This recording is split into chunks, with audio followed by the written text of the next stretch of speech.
Hello guys! Ayan, welcome po ulit sa Hungry Chef Kitchen. Kumusta po kayong lahat? So, bali ngayong araw na to magluluto po ako na napakasimpleng tofu. So, hindi ko na po ito patatagalin. Bali, ito po ang aking mga ingredients. So, meron po ako ditong tofu, luya, bawang, harina para sa tofu, para hindi po siya mag-stick sa aking kawali. Meron po ako ditong Chinese cabbage, a pinch of salt, ayan, asukal, spring onion, meron po akong paminta at ang aking patis. So, dapat po ay may oyster sauce ako ditong nilagay. Nakalimutan ko pong ilagay. So, mamaya ko na po ipapakita sa inyo. Lalagyan po natin yan ang oyster sauce. Ayan. So, bali guys, umpisahan ko na po ang aking pagluluto. So, ayan guys, mainit na yung aking mantika. So, ilalagay ko na po yung bawang. Gagawin ko siyang golden brown.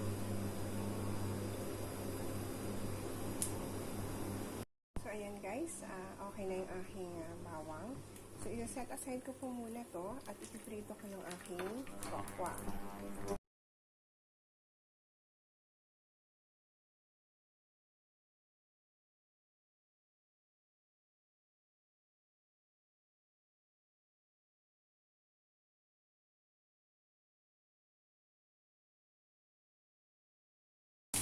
So, ayan guys, okay na yung aking pritong tokwa.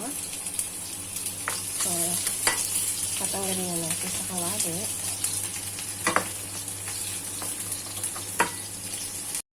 Ayan guys, ginisa ko na rin yung aking luya hanggang sa golden brown siya.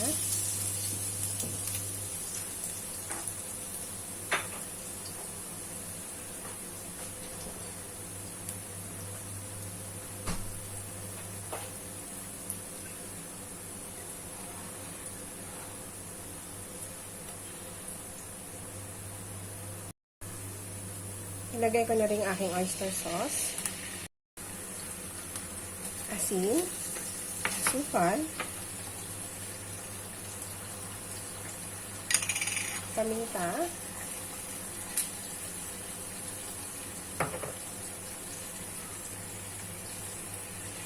so pagsasama-samahin ko yan,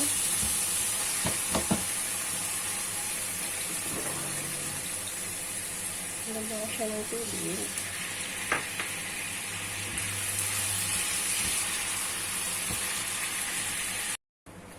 Ngayon guys, ilalagay ko na ang Chinese cabbage. So, pakukuluan po natin yan hanggang sa lumambot.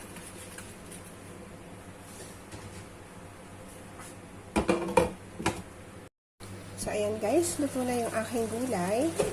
So, madali lang naman po siyang maluto. So, ilalagay ko na yung aking tokwa. Ayan.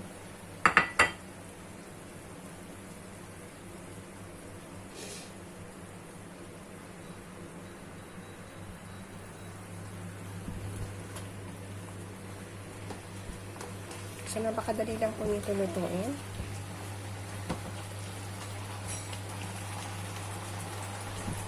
Ilalagay ko na yung bawang.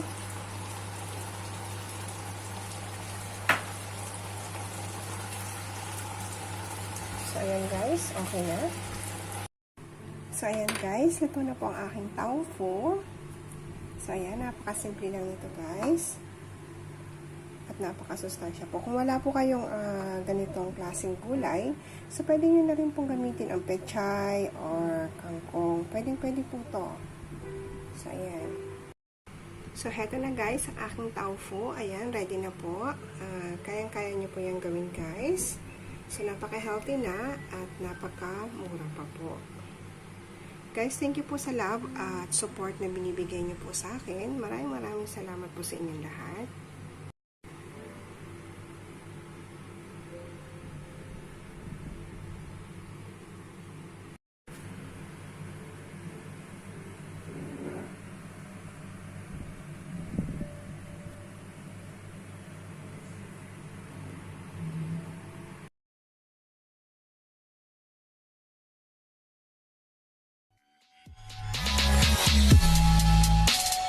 Situations getting worse.